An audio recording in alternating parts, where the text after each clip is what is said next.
because once he looked in my eyes, all of a sudden from the floor through my feet, I felt this fire and this electricity go through me, and I couldn't handle it. I just started to cry, and I could not stop crying. This is Touched by Heaven. Everyday encounters with God. Those moments when heaven and earth collide, and we see God. We see His hand reaching out to us, attempting to get our attention, inviting us into a closer relationship. Here we share stories of encounter with angels, divine intervention, prophetic dreams, near-death experiences, big and little God incidents. I am your host, Trapper Jack. So glad you're here. Got a good one for you, another good one, here at episode 68 of the Touched by Heaven podcast. Now, when you get those wacko dreams, you wake up from a dream going, what the heck is that? It's supposed to symbolize something. What? There was a goat and it was standing on my head, then it morphs into a stork and then does this jump off my head and does a half gainer with a double twist into an open Cuisinart. So I hit the puree button and it's like, what is this? What did it mean? What did it mean? Well, I've got a dream for you, and I wouldn't tell you this dream other than you're in it. So I thought you might want to hear the dream that you're in, okay? Okay, so here we go. And the symbolism. Catch the symbolism. I have just fallen out the bomb bay doors of a B-52 bomber, and I am plummeting to earth. And I'm surrounded by bombs. I see bombs in front of me, bombs below me, bombs above me, and I am aware that we are bombing the Nazis, Nazi Germany. And I'm in like those World War II films you see, and you'll see B-52s over enemy territory and that big long stream of bombs falling out of them. I'm in that stream, right? I'm in that stream. So then I wake up, and I'm always looking for symbolism now. I'm always like, okay, does God have a message in this? Yeah, this one's pretty easy actually.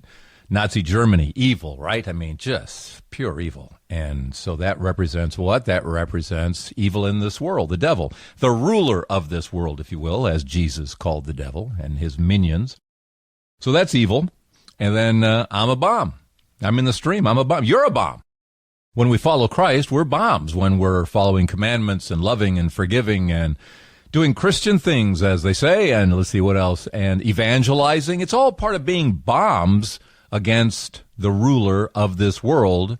When we are impacting, we're exploding, we're impacting on his influence in this world. So there's your symbolism right there, and I'm happy with that. Okay, I'm a bomb, you're a bomb, this is great. We keep doing our work, we're bombs, beautiful. When we do these things and die believers in Christ and all that. Okay, and I think that's about it. Nope, God wasn't done yet.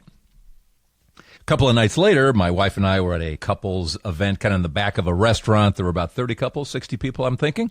And we're there with an organization called Marriages of Grace. And our guest speaker this particular week is a young priest by the name of Father Patrick Schultz. Wonderful young priest, just on fire with his faith. Just terrific. And he comes in. He says, I had my talk all planned, and it got changed. He said this week that the Spirit was moving, and that's not what I'm supposed to talk to you about. I'm supposed to talk to you about something else, so I'm going to deliver that talk, which is not directly related to marriages, but it's what I'm supposed to tell you. Okay. And what does he talk about? Nazis. He equates Jesus coming into this world 2,000 years ago with D-Day, World War II, Allied forces hitting the beaches at Normandy to liberate the French and ultimately all of Europe from the evil that was Hitler and the Nazis. Why did the second person of the Trinity come? Why did he land? Why did he storm the beach of creation? To fight. To do the same thing that those soldiers did. To liberate a people. It is war. It is bloody. It's Jesus waging war on our behalf to fight and liberate us from an enemy that we couldn't fight on our own, to get his world back, to rescue us.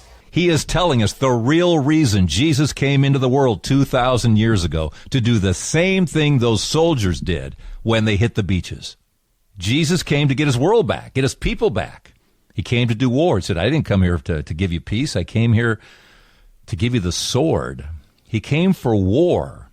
He was born into this world to go to war for us. 1 John, listen to this. The reason the Son of God appeared was to destroy the works of the devil. He came to destroy something. It's the beginning of a war. The only person in the whole Christmas story who really, really gets what's going on in Christmas is Herod, who responds with a military response. He slaughters in response to the coming king. That's who knows what Christmas is about. Put that on your Christmas card. See how many friends you got at New Year's. Nice card. Who sent this? Yeah. Jesus at war with the ruler of this world. But my favorite part of Father Patrick Schultz's talk was when he talked about the cross. And he called Jesus the greatest ambush predator ever. Is he the victim or is he the aggressor? Is he the hunted or is he the hunter? Is something happening to him or is he doing something? In the Passion, God is being unbelievably creative in a way that the enemy could never have foreseen. That the deceiver was deceived because he's hunting, he's allowing his prey, the enemy, sin and death, to draw audaciously close. He allows himself to be swallowed so that from inside death, he would explode it. This 500 megaton hydrogen bomb known as Jesus just exploded in a complete surprise attack 2,000 years ago. D-Day, if you will. Now what? Well, as it says in the Bible, evil knows that its time is short. For the Nazis, they knew the war was over. It's just a matter of time. And sure enough, they just kept getting pushed back and pushed away. And that took about a year. It took about a year for that cleanup operation. Well, the ruler of this world also knows, as it says, that its time is short. Jesus, you'll notice, evil didn't just stop 2,000 years ago. No, we're part of redemption. We're part of the plan. We're in the B-52 bombers. For 2,000 years, 2,000 years, Christians have been picking up the cross and following Christ because Jesus said to do that. He says, you want to get to heaven? Enter through the narrow gate. So we enter through that Bombay door. There's your narrow gate, to be Christians, to follow Christ. And that has such an impact on the world. We are bombs falling. In our lifetime, we are affecting the influence of evil in this world. And when we die believers, what an impact crater we create. And then we're part of that heavenly army. 2,000 years of bombs that just keep falling. Are we having any effect whatsoever in this war, in this bloody war? You bet. On just the physical side of things, I don't know if he's still there or not, but the head of psychology at Harvard once did a story on violence in the world, historical violence, like thousands of years. He studied the violence over thousands of years. And he found out that right now, this is the most peaceful time the world has ever known. I know it doesn't seem like it, but he says, right now, the likelihood that any one of us is going to die at the hands of another human being is less now than ever before. So in that regard, by that measurement, it's the most peaceful time the world has ever known. But as Jesus said, don't worry about the person who's going to kill your body. Worry about the one who's going to kill your soul, your mind. And right now, isn't that where the battle is? Over the minds? What was good is now considered evil. What was evil is now considered good. You see this battle over minds right now. But the Christians, we keep coming. We keep choosing that narrow gate. Through that narrow gate has never changed. What is good is good. What is evil. And Christians keep picking up their cross and following Christ. We are bombs. Now, when's this going to be over? When is this bloody war going to be over?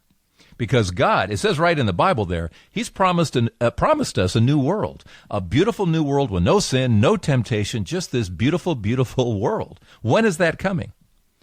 In Revelation chapter 6, it tells us. The martyrs of the world were crying out to God. They're going, wait, when are you going to get vengeance for all this blood? And God says, chill. It says right there, chill. Well, it says relax. But He says relax. There's a season for this. And there's a certain number of servants, of martyrs that still have to happen. And when that list is complete, when that number is complete, it's over. Then it's all over. And that's what we're doing right now by being bombs. And the war will be over. This bloody war will be over. Led by who? This is the Christ. This is the King.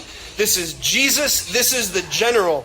This is the Lord. This is the one who rose up from the dead. This is the one who sits at the right hand of the Father. He bears the Father and is born by the Father, to whom be the glory and the power forever. We have been rescued. This is what we're hearing. We have been rescued.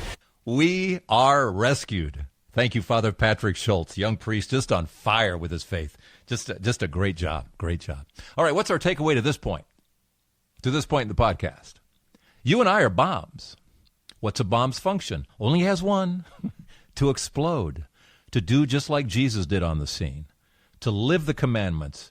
To follow Christ. To put God first. To love one another. To forgive. All those things a Christian's supposed to do. To put our faith into action. When we do that, we explode, we negate, we mute, we damage the evil that is in this world. When we die believers and become part of that heavenly army, we are exploding as bombs are supposed to do, because there is a war going on.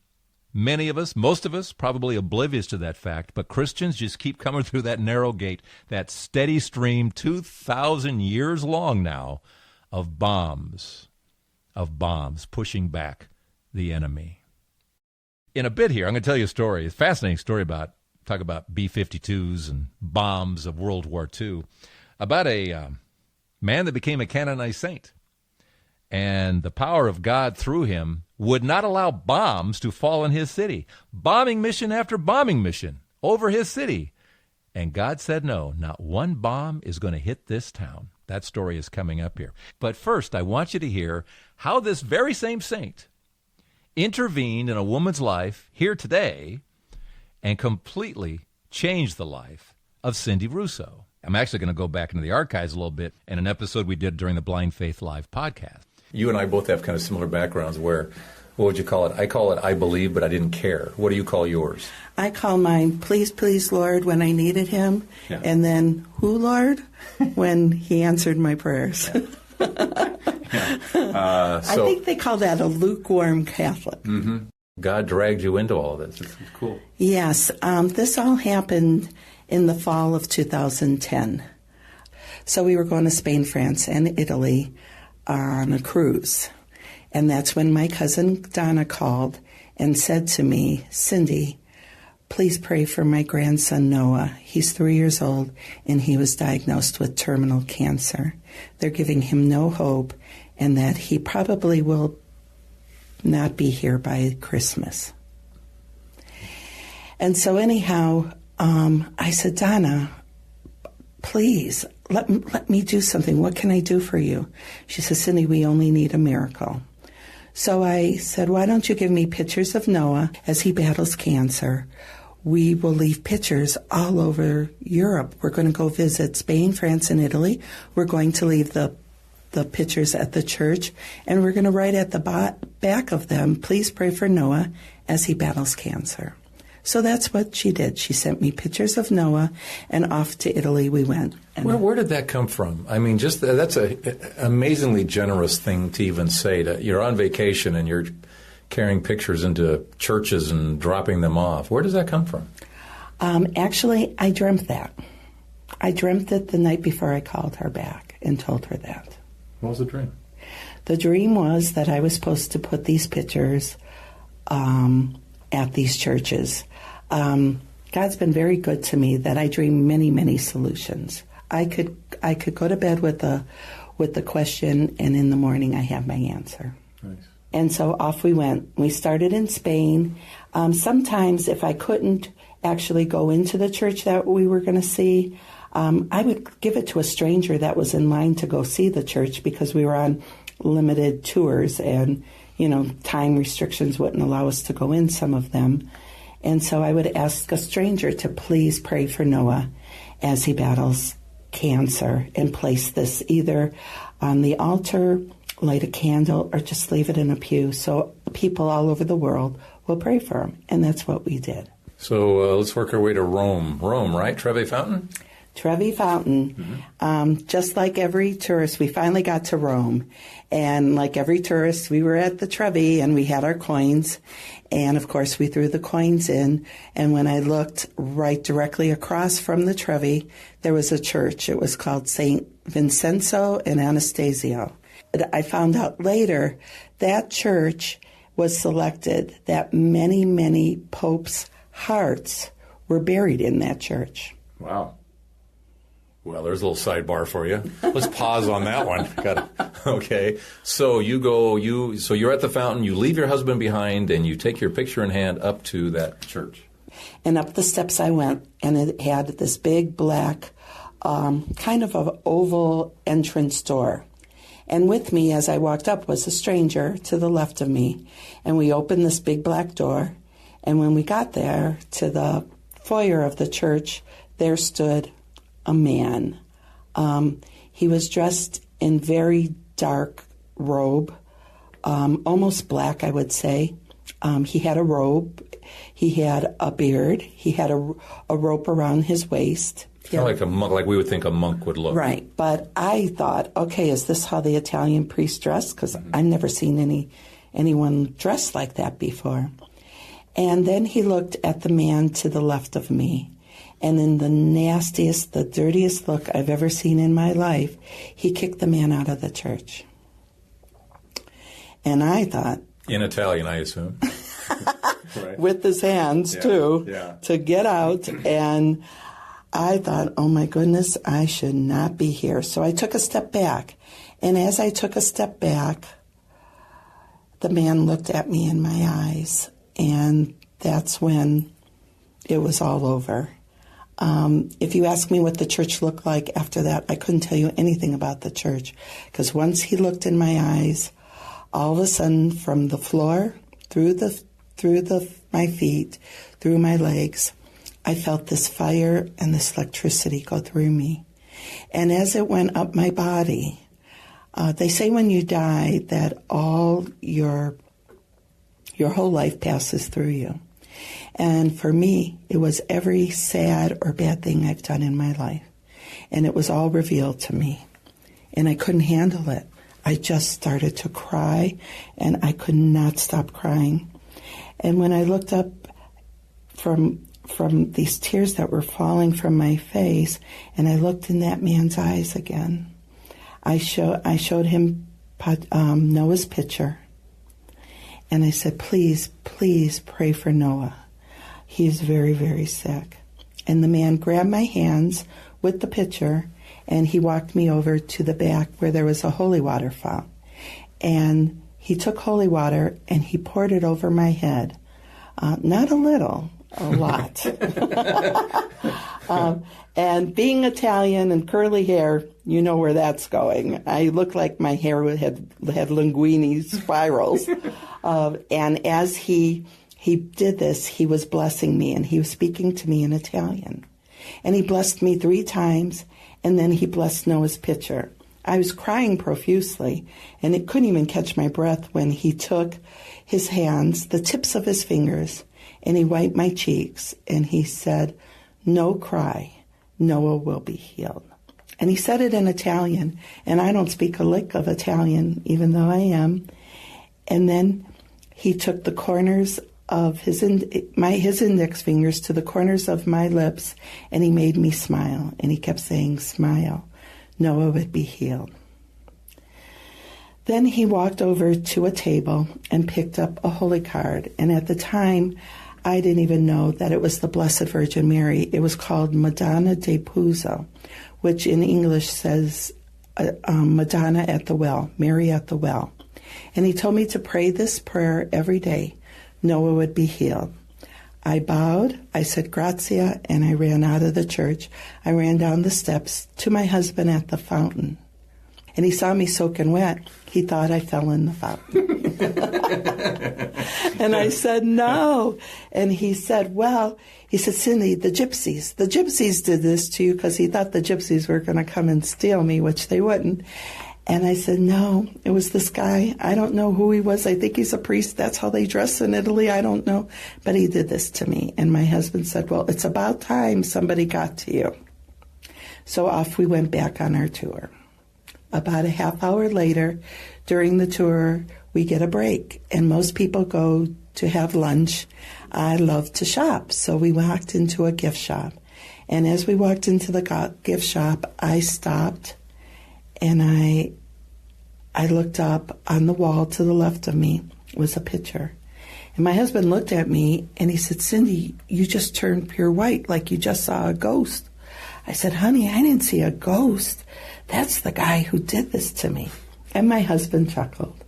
And he said, no, Cindy, no. I said, Joe, maybe he's like somebody famous in Italy. Maybe he's like a Monsignor or something. And my husband said, no, Cindy, he's dead. He's a saint. His name is Saint Padre Pio. I looked at my husband as though he was nuts, and I said, a saint? Joe, those things don't happen in this day and age. I'm not good. I'm not Bernadette. No way. And I didn't believe. So we walked out of the shop. The rest of the vacation, all I did was cry and cry and cry. When you talked to Joe, I mean, Joe has been hoping that you would come to your faith, but he's seeing something that in a form that he, I'm sure, was surprised by. He knew something had happened. Joe was on fire with his faith. He was a fourth-degree knight. He was a past faithful navigator. He had a state title. He just was on fire with his faith, as well as helping start Christ Renew his parish here in the church and starting rosary rallies. He would try to drag me all the time prior, and I would say, would you stop doing that? I don't want to be a church lady, was my famous comment. So Joe got it. He knew something happened to me. So I get home, and once I get home, my husband runs to the church and tells everybody. And I'm embarrassed by this because I really still don't believe. These things just don't happen. 5 days later, my mother gets ill and ends up at Marymount Hospital. I'm leaving the hospital about 10 o'clock at night, and I stop to say a prayer in their chapel. As I walk in, standing in front of the altar is a 3-foot statue of Padre Pio. Now, most people, that would have been very, very comforting. For myself, I ran out of there. I was spooked. I thought, this cat followed me home from Italy. This cat followed me home. Okay. So anyhow, I had a relative working there, and I grabbed her. She had heard the story, and I said, you got to come in here. My husband's going to really think I'm crazy. She said, Cindy, I've been here 11 years. There has never been a statue put in front of the altar, let alone of this saint. So all week, my mom was there, and relatives who came, we all prayed at the chapel. And on the By the way, statue disappeared? Where happened the statue? Yeah, it disappeared. Okay. It disappeared the day we brought my mom home, and I received a call from the hospital asking me if I took the statue. And I said, no, I wouldn't do that. So it suddenly appeared. It wasn't just appearing to you. It was there for the time that you were there. Mom was there. And they asked the chaplain and the sisters if anybody put it there or took it away. And they said no. They had no idea why it was there. Wow.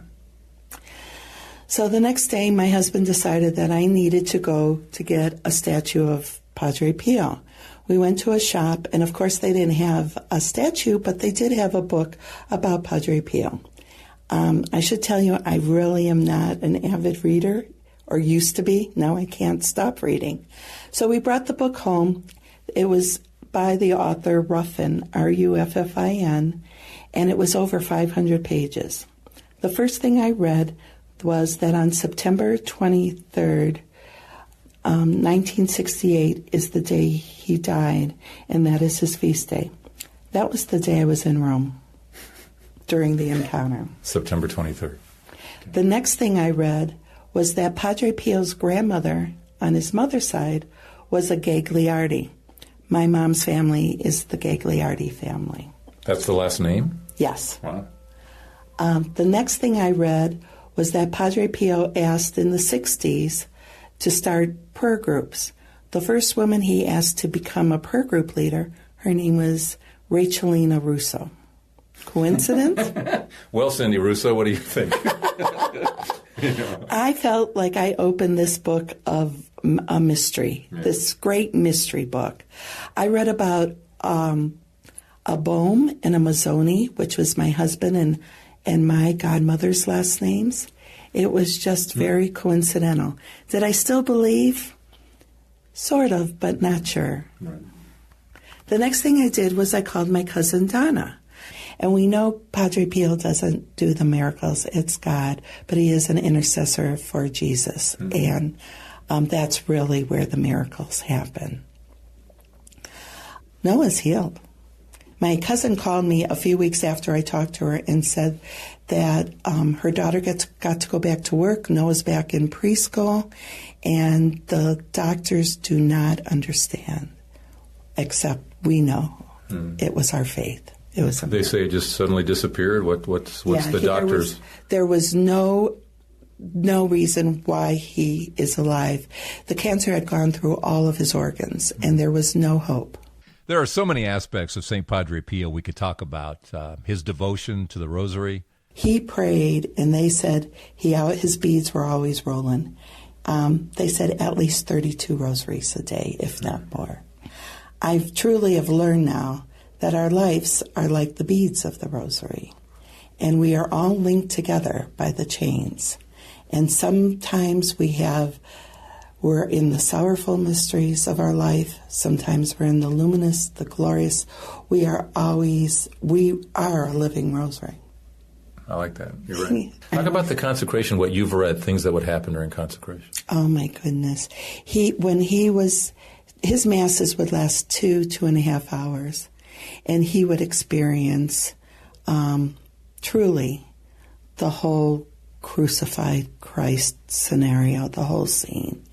And his stigmata would bleed. And he suffered so much. He also suffered in the confessional. He had the gift of reading hearts. And he knew if you were sincere or not, or if you sort of forgot to mention those key sins and try to cover them, he would remind you. Some people he would completely kick right out of the confessional. And I think that kind of corresponds with what happened to me in Italy with that gentleman he kicked out of the church. I also think that it's obvious that you were allowed to go through an examination of conscience. Yes, I was. We all need to be doing that on a moment-by-moment, certainly daily basis. And a beautiful reminder, isn't it? And I should tell you that prior to that, I hadn't been to confession for 20 years. Yeah. You had confession in a very powerful way. And now I'm such a promoter. I can't tell you how many people that I've literally take by the hand and bring them to confession. And this could go on, but do we have the key aspects of Cindy Russo being dragged into all of this? Well, as I said, I am the least likely person to have received such a special gift. And if it wasn't for St. Pio and that encounter, I would have been in grave, grave trouble. He's a modern-day saint. Most of us were alive when he was around. Yeah. St. Pio's favorite words are pray, hope, and don't worry. And that's what I live. Pray, hope, and don't worry. Words to live by. There's a good takeaway all by itself. Thank you, St. Padre Pio. And thank you, Cindy Russo, who has turned into a church lady and has started up Padre Pio prayer groups all over the place. Thanks again, Cindy. Now, I mentioned before the interview about a World War II story connected to all of this. And for every bombing mission in which the target was the town of San Giovanni Rotondo, which is where Padre Pio lived and served as a priest, every bombing mission, it didn't matter who the pilot was, what country he was flying for, what faith he was, Catholic, Protestant, Greek Orthodox, Jewish, atheist, it didn't matter. It didn't matter. No mission was allowed to have their bombs fall on San Giovanni Rotondo. None of them. They all failed. Either the mechanism wouldn't work and the bomb bay doors wouldn't open, or the bombs fell on their own in an area that didn't hurt anybody. Or there was a general, I think he was an American general. He was so tired of hearing these stories. And here's what the story was. Every time a pilot and the crew would come near San Giovanni Rotondo to bomb German armaments or whatever, they all saw the same thing. A friar, a monk, a priest, in the sky with his hands up, turning the pilots away. Oh, and his hands were always wounded because Padre Pio had the wounds of Christ. He had the stigmata, so he had the nail wounds. This giant monk, friar, priest, whatever they would call him, would be turning them away. So anyway, these stories kept coming back, how they got turned away, how the bombs wouldn't fall, whatever the story was. This one American general, it said, got so upset by the whole thing that he went on a mission. He flew the mission. Same thing happened. Up comes the friar, and in his case, his bombs fell in a forest all by themselves. The bomb bay doors just opened when they were flying over a forest, boom, and so they had to turn and go back. But this just kept happening over and over and over again.